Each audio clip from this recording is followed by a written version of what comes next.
This incompetent moron will finally embarrass herself.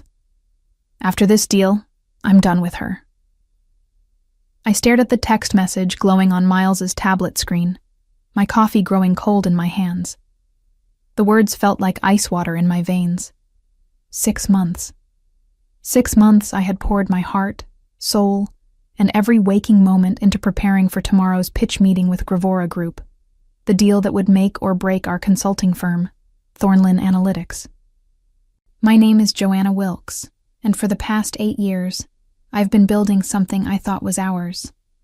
Miles and I started this business together in Portland, Oregon, working 16-hour days from our cramped apartment, surviving on instant noodles and determination. I was the strategist, the one who crafted our proposals and presentations. He was the charmer, the face that clients loved. At least that's what I believed. The tablet had been sitting on our kitchen counter, forgotten after Miles rushed upstairs to take what he called an urgent client call. The screen lit up when I accidentally bumped it while clearing dishes. What I saw made my stomach drop. The message was sent to someone named V, with a heart emoji next to the contact name. Victoria, his assistant, the woman who'd been working late with him far too often these past few months. I scrolled up through their conversation, my hands trembling. Months of messages, intimate jokes, plans for after the divorce, detailed discussions about how they would push me out of the business once this Gravora deal was secured. How he'd been telling potential investors that I was just the background support while he was the real brains behind the operation. The cruelest part, they'd been laughing about my dedication, about how hard I'd been working on this presentation, staying up until 3 a.m. perfecting every slide, rehearsing every talking point, about how I had no idea what was coming. Baby, you should see her scrambling around, thinking this is her big moment, one message read. She has no clue that tomorrow is the day I finally get rid of the dead weight. Victoria had responded with laughing emojis and a message that made my blood boil. Can't wait to celebrate afterward. Just you and me running the show. I heard Miles's footsteps on the stairs. Quickly, I placed the tablet exactly where I'd found it and pretended to be loading the dishwasher. My mind was racing, but my face remained calm. 8 years of marriage to a manipulator had taught me how to hide my emotions when I needed to. Everything okay down here? Miles asked, wrapping his arms around me from behind. His touch, which once brought comfort, now felt like a snake coiling around my shoulders. Perfect, I said, leaning back against him with a smile that could have won an Oscar. Just thinking about tomorrow. I'm so excited about our presentation. He squeezed me tighter. Our presentation. That's right, sweetheart. We're going to crush it together. Together. What a beautiful lie. The next morning arrived with deceptive normalcy. I woke at 6 a.m. as always, went through my usual routine of yoga and meditation, then headed to our home office to do final prep work. Miles was already there, looking fresh and confident in his navy suit, the one I'd bought him for our anniversary last year. Big day, he said, not looking up from his laptop. Are you feeling ready? More than ready, I replied, settling at my desk. The presentation was loaded on both our computers, backup copies saved to the cloud. Every slide was perfect, every statistic verified, every argument bulletproof. I'd spent the last 6 months researching Gravora Group's pain points, their competition, their growth projections. This wasn't just a pitch. It was a surgical strike designed to address every concern they might have. What Miles didn't know was that I'd also spent the early morning hours making some additional preparations. A quick call to my divorce attorney, Rebecca Hayes, whom I'd worked with on several client cases. A discreet email to our accountant requesting copies of all business financial records. And most importantly, setting up a recording app on my phone. I'll make us some coffee, Miles announced around 9 a.m. The meeting was scheduled for 10:30 a.m. via video conference. Gravora Group's leadership team would be joining from their headquarters in Seattle, along with their legal counsel and 3 potential investors. I watched him move around our kitchen with the same easy confidence he'd always had. He was handsome. I'd give him that. Dark hair with just enough gray at the temples to look distinguished, green eyes that could charm anyone, a smile that had convinced me to trust him with my heart and my future. But this morning, I saw him differently. The way he hummed while he worked. Was he actually happy about what he was planning to do to me? He returned with 2 matching black mugs, his and hers coffee cups we'd bought during our honeymoon in Italy. The irony wasn't lost on me. "Here you go, honey," he said, setting my mug down with extra care. "Drink up. You'll need the energy." The coffee looked and smelled normal, dark roast, just how I liked it. But his smile was too sweet, too deliberate. I took a small sip and watched his face. Was that satisfaction I saw flash across his features? "Thank you," I said warmly. "You always take such good care of me." His phone buzzed. Victoria, no doubt. "I need to use the bathroom quickly before we start," he said, already moving toward the hallway. "Can you pull up the presentation? I want everything ready to go." The moment he disappeared, I sprang into action. I switched our mugs with practiced efficiency, placing his in front of my computer and mine in front of his. Then I settled back into my chair, pulled up the presentation, and waited. When he returned, he sat down without glancing at the mug, took a generous sip of what he thought was his untainted coffee, and smiled at me with perfect, oblivious satisfaction. The meeting was about to begin, and so was his downfall.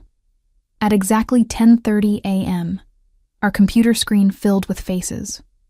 Harrison Webb, Gravora Group's CEO, appeared in the main window, a distinguished man in his 60s with sharp eyes that missed nothing. Beside him sat Jennifer Coleman, their chief operating officer, and Thomas Rivera, their head of business development. 3 additional windows showed the potential investors Miles had been courting for months. "Good morning, everyone," Harrison said, his voice clear through our speakers. "We're excited to hear what Thornland Analytics has prepared for us today." Miles straightened in his chair, his confident smile firmly in place. "Thank you for this opportunity, Harrison. Joanna and I have been working tirelessly to create something we believe will transform your operational efficiency." I noticed he emphasized Joanna and I, making sure to position himself as the leader. But as he reached for his coffee mug to take another sip, I caught something else, a slight tremor in his hand. "Interesting. Before we begin," I interjected smoothly, "I want to acknowledge what an honor this is. Gravora Group's reputation for innovation precedes you, and we're thrilled to potentially partner with an organization that shares our commitment to excellence." The investors nodded approvingly. This was exactly the kind of respect and professionalism they expected. Miles shot me a quick glance. Was that irritation? Or was the substance he'd intended for me already beginning to affect him? "Shall we dive in?" Miles asked, clicking to the first slide. "Our analysis indicates..." He paused, blinking hard. "Our analysis indicates that Gravora Group faces 3 primary challenges in the current market landscape." His voice was still strong, but I noticed he was speaking more slowly than usual. Harrison leaned forward slightly, his attention fully focused. These were sharp business people. They'd notice any sign of weakness or unprofessionalism. "The first challenge," Miles continued, "is operational redundancy across your regional offices. Our research shows..." Another pause. He rubbed his temple with his free hand while reaching for his coffee with the other. "Shows that you could achieve 18% greater efficiency through streamlined processes." I watched the investors' faces. They were listening intently, but I could see subtle signs of concern beginning to form. Miles was stumbling slightly over words that should have been second nature to him. "The second challenge involves data integration," I said, seamlessly taking over. "Your current systems operate in silos, which creates delays in decision-making and reduces your competitive advantage." As I spoke, Miles took another long drink from his mug. The irony was exquisite. He was essentially poisoning himself with his own treachery. But I kept my expression neutral, professional. This had to look natural. Miles, would you like to elaborate on the technical aspects? I asked sweetly.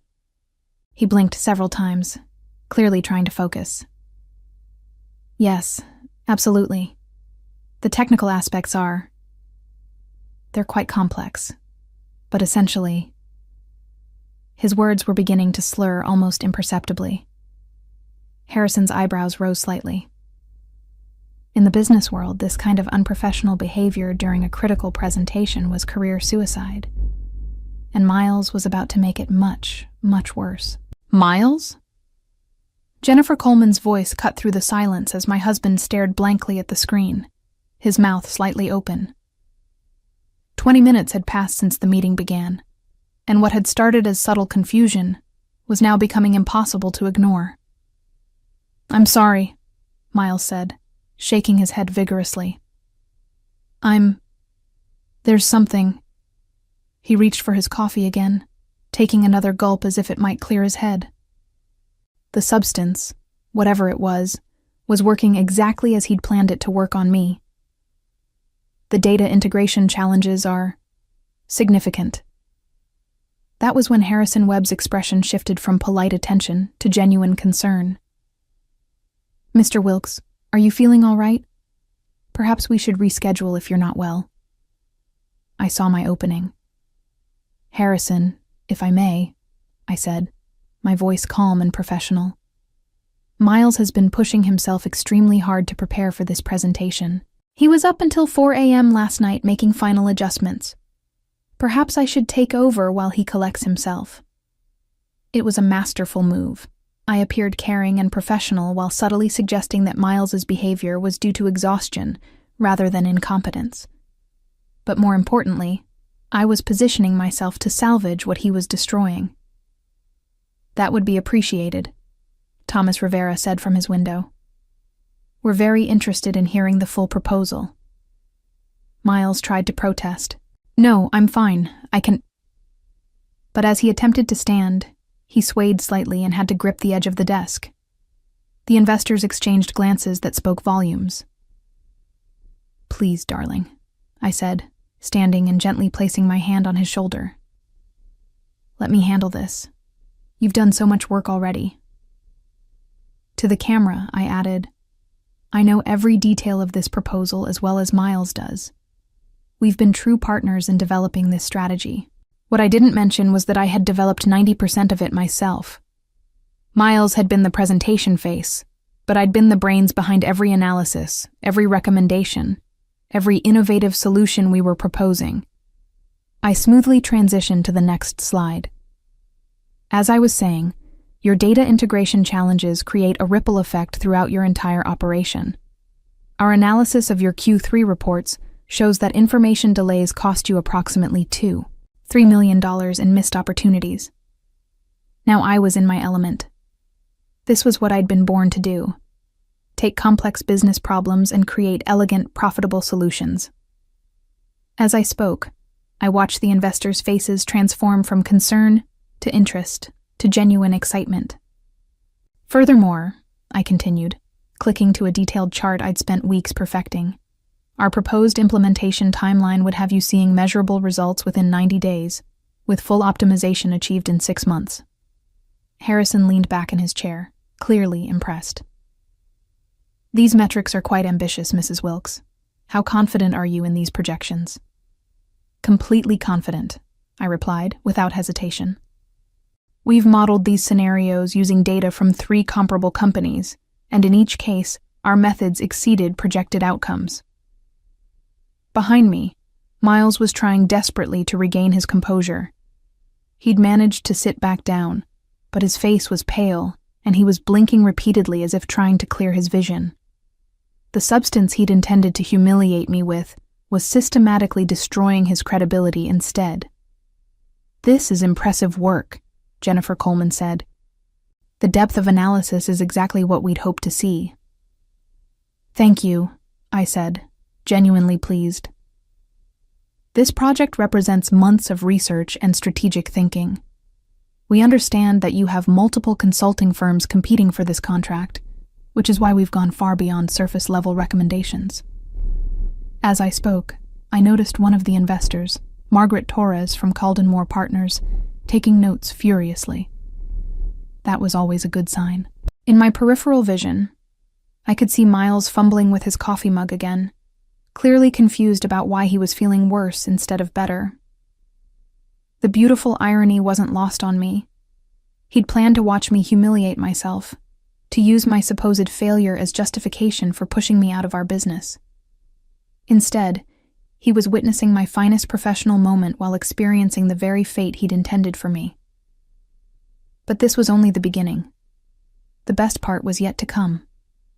If we could move to the implementation timeline, I said, advancing to slide 12. You'll see that we've broken the project into 3 distinct phases, each with measurable milestones and success metrics.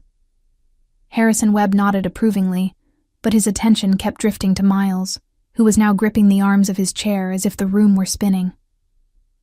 Mr. Wilkes, are you certain you don't need medical attention? This was the moment I'd been waiting for. You know what? I said, as if the idea had just occurred to me. Miles, why don't you step away for a few minutes? Get some fresh air, maybe splash some water on your face. I can handle the rest of the presentation. Miles looked at me with confusion and... was that fear? He was beginning to realize that something was seriously wrong, but he couldn't figure out what. Yes, maybe that's a good idea, he mumbled, struggling to stand. As he left the room, swaying slightly, I turned back to the camera with a concerned but professional expression. I apologize for the interruption. My husband has been under tremendous pressure lately. He's incredibly dedicated to this project. Of course, Jennifer Coleman said kindly. Please continue. This presentation is fascinating. And continue I did. Without Miles's presence, I felt a freedom I hadn't experienced in years. This was my work, my expertise, my moment to shine. I moved through the remaining slides with precision and passion, addressing every question with detailed knowledge that clearly impressed our audience. Your competitive analysis is particularly thorough, Thomas Rivera commented. How did you obtain such detailed insights into Gravora Group's market position? 3 months of deep research, I replied honestly. I personally interviewed 15 industry experts, analyzed 5 years of market data, and conducted focus groups with your target demographic. This isn't theoretical. It's based on real-world intelligence. I could see the excitement building in their faces. These were business people who appreciated thoroughness, and I'd given them exactly what they were looking for. My phone, which I'd set to record at the beginning of the meeting, was capturing everything. Not just the presentation, but also Miles's gradual deterioration and my seamless takeover, evidence that would be crucial for what came next. Mrs. Wilkes, Harrison said as I approached the final slides. This level of preparation is exceptional. How long have you been developing these strategies? I've been working on variations of this approach for over 2 years, I said. When we learned about the opportunity to work with Gravora Group, I adapted and refined these concepts specifically for your needs. What I didn't mention was that Miles had contributed virtually nothing to the strategic development. He'd been focused on schmoozing potential clients at expensive dinners, while I'd been doing the actual work of building our business. The financial projections are compelling, Margaret Torres interjected, but implementation is where most consulting projects fail. How do you ensure successful execution? I smiled. This was where I truly shined. Accountability is built into every phase. Weekly progress reports, monthly milestone reviews, and quarterly strategic assessments. Plus, I personally oversee every major implementation step. You personally? Harrison asked. Absolutely. This isn't a project we hand off to junior staff. When you work with Thornlin Analytics, you get our senior-level expertise throughout the entire process. I was being careful with my language, subtly positioning myself as the primary resource rather than Miles. But I was doing it professionally, focusing on capability rather than making any negative comments about my husband. As we moved into the final phase of the presentation, I felt a surge of confidence I hadn't experienced in months. This was going better than I'd ever dreamed. And the best part? Miles was missing his own professional destruction. The presentation concluded to enthusiastic responses from all participants. Harrison Webb looked genuinely excited, Jennifer Coleman was asking detailed follow-up questions, and the investors were clearly impressed by what they'd seen. "Mrs. Wilkes, this has been outstanding," Harrison said. "I have to ask, is this level of strategic thinking typical of your work?" "It is," I replied confidently. "I believe in going beyond surface-level analysis to uncover the real opportunities for growth and efficiency." "How soon could you begin implementation if we move forward?" Thomas Rivera asked. "Immediately," I said. "I've already cleared my schedule in anticipation of this project. My full attention would be dedicated to ensuring Gravora Group's success." Again, I was careful to use I rather than we. Not inaccurately. I truly was the one who would be doing the work. But it was also strategically positioning myself as the primary resource. That's when Miles stumbled back into the room, looking even worse than when he'd left. His face was ashen. He was moving unsteadily, and there was genuine confusion in his eyes. "How's everything going?" he asked, his words noticeably slurred now. The contrast was striking. Here I was, delivering a flawless presentation with confidence and expertise, while he could barely form coherent sentences. The optics were devastating for him. "We were just discussing implementation timelines," I said gently, as if speaking to someone who was clearly unwell. "Why don't you sit down, honey?" Harrison Webb's expression had shifted to one of concern mixed with professional assessment. In the business world, reliability and professionalism were everything. What he was witnessing would raise serious questions about Miles's capability to handle a multi-million-dollar project. "Mr. Wilkes," Harrison said carefully, "perhaps we should continue this conversation when you're feeling better." No, Miles protested, trying to inject energy into his voice. "I'm fine, just tired. Let me walk you through the final recommendations." But when he tried to advance to the next slide, he clicked the wrong button and accidentally closed the presentation entirely. The fumbling that followed, his desperate attempts to reopen the file while clearly struggling with basic computer functions, was painful to watch. "It's all right," I said smoothly, reopening the presentation on my computer and sharing my screen instead. "Technical difficulties happen. Here we go." I guided the discussion through the final points with professional grace, making Miles's struggles look like minor hiccups rather than major red flags. But the damage was done. These business leaders had seen everything they needed to see. As the meeting wound down, Harrison made a comment that sent chills down my spine. "Mrs. Wilkes, your expertise is exactly what we're looking for. We'll be in touch very soon with our decision." Not your company's expertise. Not Thornlin Analytics' expertise. My expertise. After we ended the call, Miles slumped in his chair, looking confused and exhausted. "What happened?" he asked. "I felt fine this morning, and then—" "You've been pushing yourself too hard," I said with false sympathy. "Maybe you should go lie down. I'll handle any follow-up with the clients." As he struggled to stand and make his way to our bedroom, I sat alone in our office, contemplating what had just occurred. The meeting had gone better than I'd ever imagined.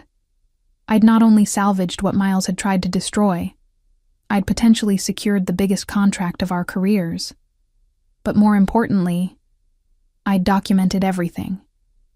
The recording on my phone captured not just Miles's deteriorating condition, but also his admission that he'd felt fine that morning before drinking the coffee he'd prepared. The trap he'd set for me had caught him instead. And now it was time to spring a few traps of my own. Within an hour of the meeting's conclusion, I was already implementing the next phase of my plan.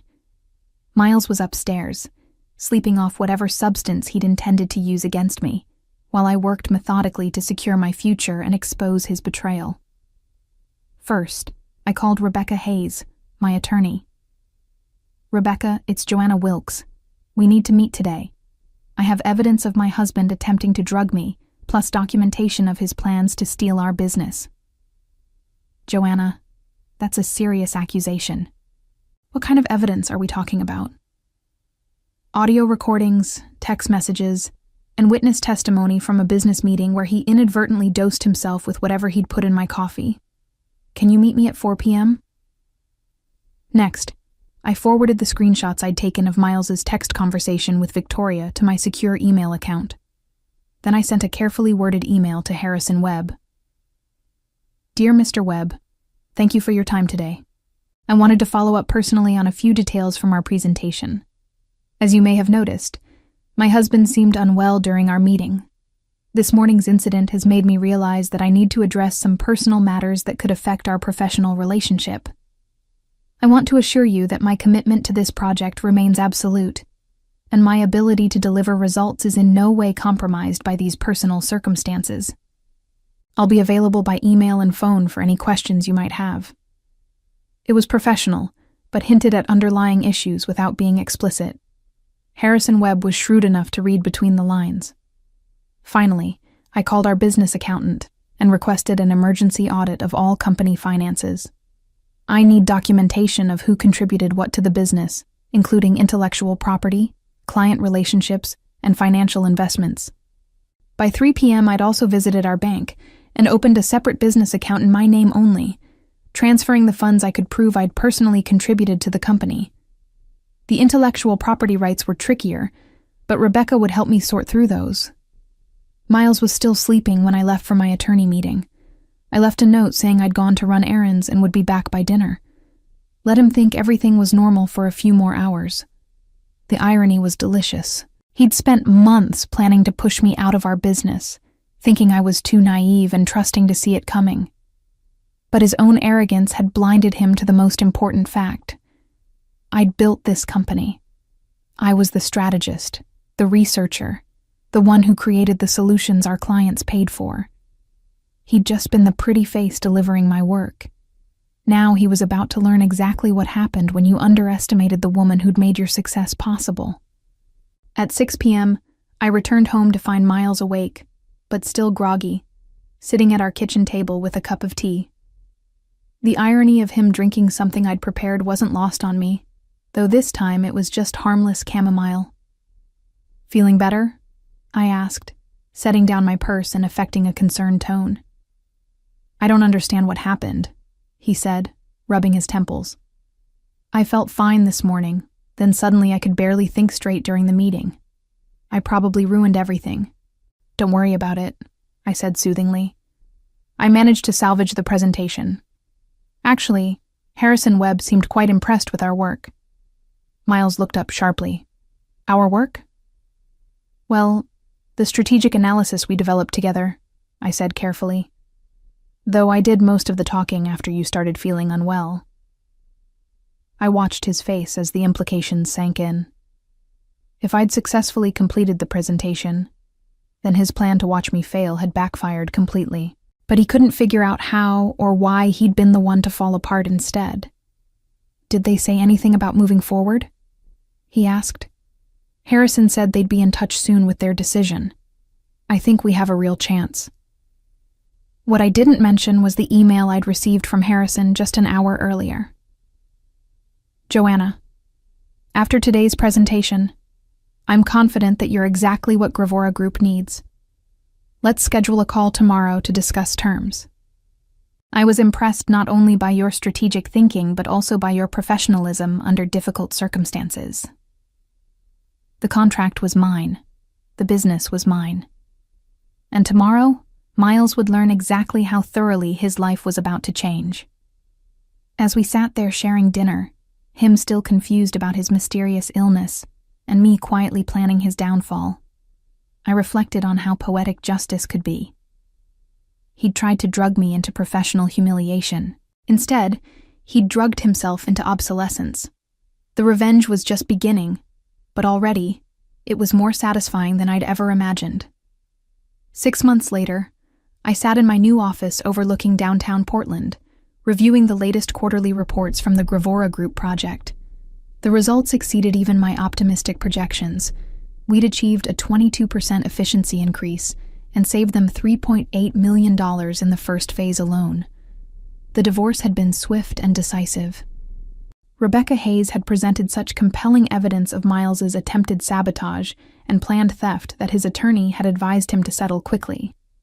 I'd retained full ownership of Thornlin Analytics, along with our client list and all intellectual property I could prove I'd developed. Miles had tried to contest the settlement, claiming he'd been drugged without his knowledge.